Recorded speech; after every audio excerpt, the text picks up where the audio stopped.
Did you know that the modern rules of boxing are named after a woman? Let me explain.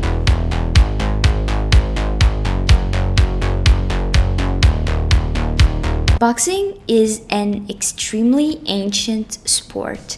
Its origin is uncertain, but some sources suggest that it has prehistoric roots in what is now Ethiopia, emerging as early as the 6th millennium BC.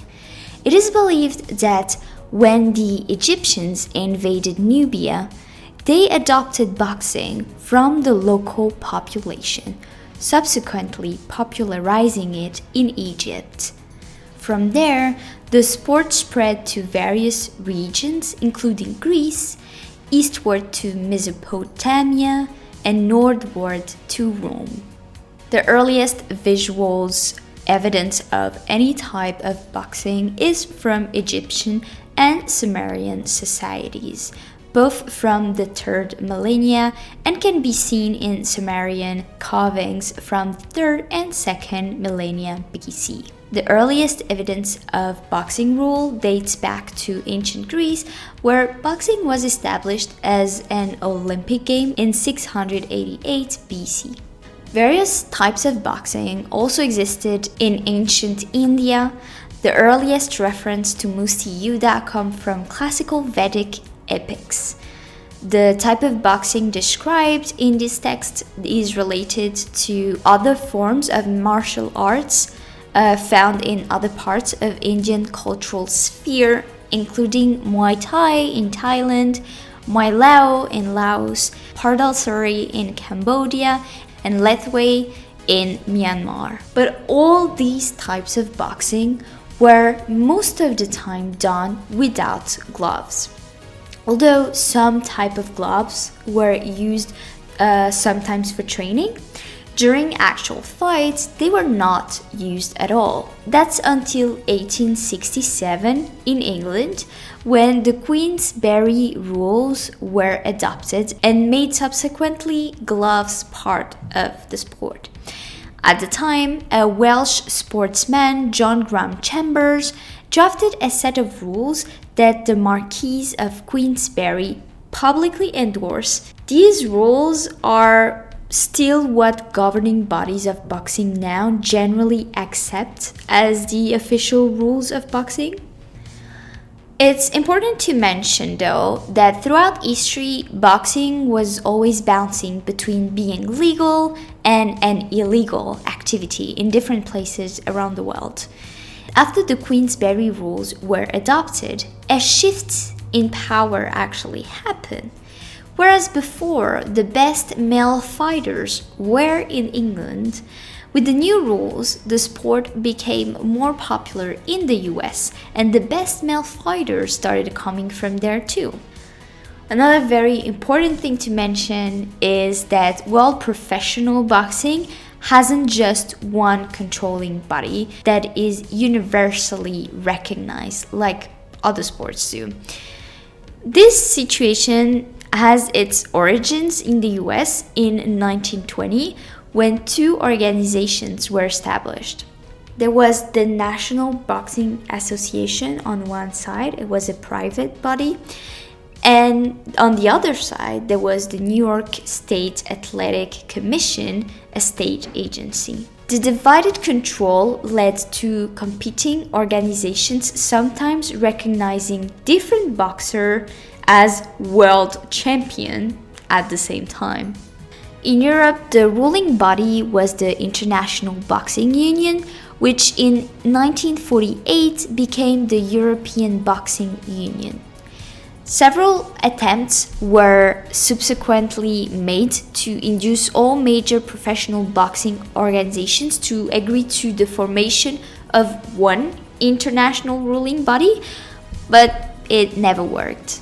In the early 1960s, the World Boxing Council, WBC, was formed, and the National Boxing Association changed its name to World Boxing Association, WBA.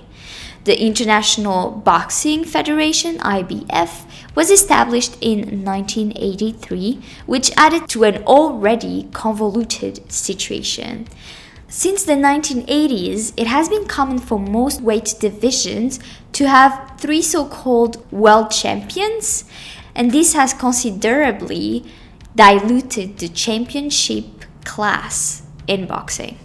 The lack of one unifying governing body has also seriously hampered attempts to reform boxing overall. The sport's chaotic organization makes it nearly impossible to alter systemic problems that led to corruption, for example, such as the practice of permitting those who are promoting a fight to manage one or even both of the boxers appearing in that fight. On top of that, if a promoter or a fighter is banned from fighting in one jurisdiction, the fact that the fight can just be moved to another venue, which is ruled by a different group, makes avoidance of regulation extremely easy. But what about women? Although women have participated in boxing for almost as long as the sport has existed, female fights have been effectively outlawed for most of boxing's history, honestly. Reports of women entering the rings go back to the 18th century. For example, one of the earliest known women's boxing matches to have been advertised in print was in London between Elizabeth Wilkinson and Anna Highfield in 1722. In the US, the first Women's World Championship match occurred in 1888 in New York. Fighters A.T. Leslie and Alice Leary endured a brutal fight that ended in black eyes. They also endured limitless disdain and ridicule from the press. Such uproar occurred that both Larry, Leslie, Leslie's husband, and several other men involved were arrested. The charges included aiding and abetting a prize fight, though a fight like this between men was commonplace. The 1904 Olympics featured women's boxing, but only as a display event. And so during the 20th century, women's fights were relegated to sideshow performances and nightclub acts. Female athletes basically existed to entertain men on a sensational level. It wasn't until the 1970s that women began to train seriously for the ring and to fight, although they still had an extremely difficult time getting matches and gaining acceptance basically by boxing establishments. In the US, for example, Caroline Svensson became the first woman to receive a boxing license in 1975. But in comparison, in the UK, the British Boxing Board of Control refused to issue a license to women until they issued one to Jane Couch in 1998. That was 27 years ago. It's also important to note that lawsuits against organizations such as USA Boxing and the Golden Gloves tournament, in which women sued to have the right to compete in amateur matches, open doors of opportunity for women athletes regardless of the outcome of the individual suits. By 1993, USA Boxing had sanctioned women's amateur boxing, and the International Boxing Association followed in 1994. In the 90s, women were also sanctioned to box in Canada and numerous European nations, including Russia, Norway, Denmark, Sweden, Finland, and Hungary. And the Golden Gloves organizations opened its tournament to women. Women boxing became an official Olympic sport at the London 2012 Games. As a side note here, for the 2012 Olympics, the International Olympic Committee agreed to include 3 additional women's weight classes, and I'll talk about the classes later. But the committee was also working on a new gender-appropriate women boxing uniform, which would have required women to wear skirts during competition. This issue was widely ignored by the public until amateur boxer Elizabeth Plank brought the issue to light.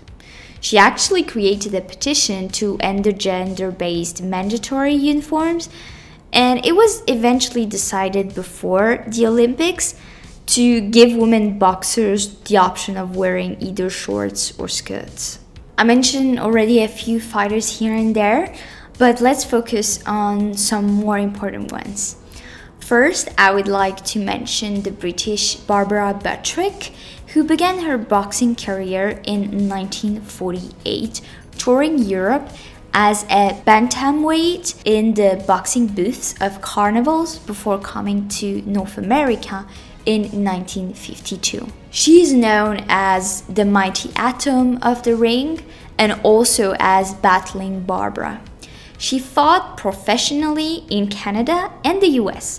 By 1957, she had fought over 1,000 matches with men, as well as 18 professional women's fights. It was in San Antonio that she truly made history, winning a world title match against Phyllis Kogler, an undefeated fighter at the time. She defeated Gloria Adams in what is believed to be the first female boxing match in Florida in 1959. She fought her last fight in 1960 while 4 months pregnant before retiring to raise her children and pivot careers to be a ringside photographer. She was inducted into the International Boxing and Wrestling Hall of Fame in 1990, and she founded the Women's International Boxing Federation in 1993.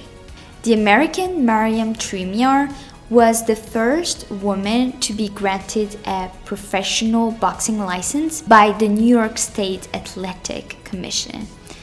She's known as Lady Tiger and began boxing right out of high school at the age of 18. She first fought in exhibition matches before it was legal for women to fight in sanctioned matches.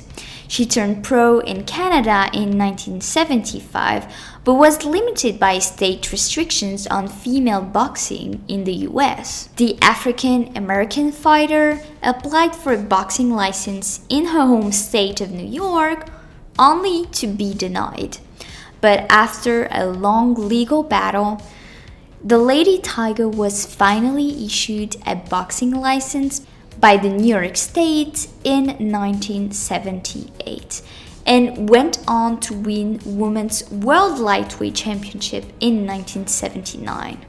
A lifelong advocate, she went on a month-long hunger strike in 1987 for better working conditions and higher pay for female professional boxers. Mariam Tremere was inducted into the International Boxing Hall of Fame in 2021 as one of the best female boxers of all time.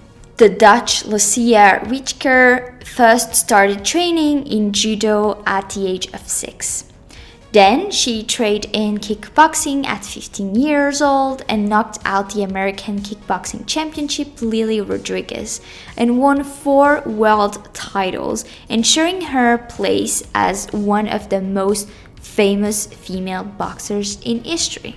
Her boxing career was equally impressive, with 17 wins and 14 KOs, earning her the Women's International Boxing Federation welterweight title and legendary status. Known as the most dangerous woman in the world and the Dutch Destroyer, she took a short hiatus from the ring to pursue several acting roles, These included appearances in the 2004 Oscar-winning film Million Dollar Baby and an award-winning documentary in 2000 about her life called Shadow Boxers. I actually highly recommend. I haven't watched the documentary on her life, but the Million Dollar Baby movie was really, really great. I highly recommend it if you haven't watched it. Lucia Richker was inducted into the International Boxing Hall of Fame in 2020, which was actually the first year that women were on the ballot. And like Lucia, the American Christy Martin was also inducted in the International Boxing Hall of Fame in 2020. She was also the first female boxer elected to the Nevada Boxing Hall of Fame in 2016. So Christy Martin competed from 1989 to 2012. She held the WBC Female Super Welterweight title in 2009. She began her fighting career winning 3 consecutive titles in Tough Woman contests. She launched her professional boxing career with a 6-round draw against Angela Buchanan in 1989, winning the rematch 1 month later with a KO in round 2. Christy went on to win 19 consecutive matches. She was nicknamed the coal miner's daughter. In 1996, she rose to fame as the lightweight women's champion of the world, earning her place on the Sports Illustrated cover and an immediate pay increase from $15,000 to $150,000 per fight, guaranteeing her place in history as one of the best female boxers ever. Christy's stardom continued until her first KO loss to Laila Ali in 2003. In total, she won 49 fights and only lost 7. Unfortunately, in 2010, Christy was stabbed repeatedly and shot by her husband James Martin after years of abuse. The gunshot missed her heart by only 4 inches. Against all odds, Christy miraculously survived. James was convicted of attempted second-degree murder and sentenced to 25 years in prison 193 days later. After almost losing her life, she re-entered the ring only to have her trainer stop the fight when it was clear her hand was broken. She subsequently suffered a stroke, officially ending her career in 2012. Finally, I cannot talk about boxing without mentioning Laila Ali, Muhammad Ali's daughter. Inspired by watching Christy Martin televised match, Laila Ali began boxing at the age of 18, despite the initial resistance from her father, which is normal. He knew the industry, so of course he was worried about his daughter. Although he was concerned for his daughter's safety, she knocked out her first opponent, April Fowler, in round 1 of her first match in 1999. And she went on to seal her superstar status with 9 wins in a row. In 2003, Ali got the chance to fight her inspiration, as I said, Christy Martin, and won with a KO in the 4th round. Christy Martin actually said in an interview with ESPN, "I give Laila credit because she could have just lived her life like my dad's Muhammad Ali, but she actually put in the work." And Laila indeed put in the work. She has held the WBC, the WIBA, the IWBF, and the IBA female super middleweight titles, as well as the IWBF light heavyweight title. She retired undefeated in 2007 and is considered by many to be the greatest female boxer of all time. She was inducted into the International Women's Boxing Hall of Fame in 2015. As for the rules, because there is no universally accepted world ruling body for professional boxing, each country has its own set of rules. And in the US, there are different rules in different states. But generally, matches take place in a ring surrounded by 4 strands of rope. Professional matches may be scheduled to last from 4 to 12 rounds of 3 minutes duration, though 2-minute rounds are commonly used in women's matches and in the UK. A referee is stationed inside the ring with the boxers and regulates the fight. In some jurisdictions, the referee scores the contest along with 2 judges outside the ring. But in most jurisdictions, however, the referee does not participate in the judging and 3 ringside officials score the match. In Olympic fights, 5 judges actually score the fight electronically by pushing a button whenever a punch is believed to have landed on a boxer. And so no punch is registered as a hit unless at least 3 of the judges press their button within a second of each other. A fight ends in a knockout when a boxer is knocked down and cannot get up by the count of 10. A fight can also be stopped by a technical knockout when a boxer is deemed by the referee to be unable to defend herself properly, when a boxer is deemed to have sustained a serious injury, or when a boxer or her second decide she should not continue. A fight may also end in a decision when the bout has gone the scheduled numbers of rounds and the scoring official decide the winner. Several conditions can cause a fight to end in a draw. For example, if all 3 judges award identical scores to both contestants. And a match can also end in disqualification. The rules governing amateur boxing are similar in most places, but differ substantially from those of professional boxing. Amateur fights are normally 3 rounds in duration, and the boxers wear protective head gear. Olympic fights changed from 3 rounds of 3 minutes to 4 rounds of 2 minutes for the game at Sydney in 2000. The referee only supervised the boxing, while 3 to 5 ringside judges score the match. And the rules are also more stringently enforced in amateur boxing, and disqualification is actually more common than in professional boxing. There are 4 basic punches, so the jab, the hook, the uppercut, and the straight right or straight left, sometimes referred to as a cross. All other punches basically are modifications of these basic punches. The jab is a straight punch delivered with the lead hand, which moves directly from the shoulder.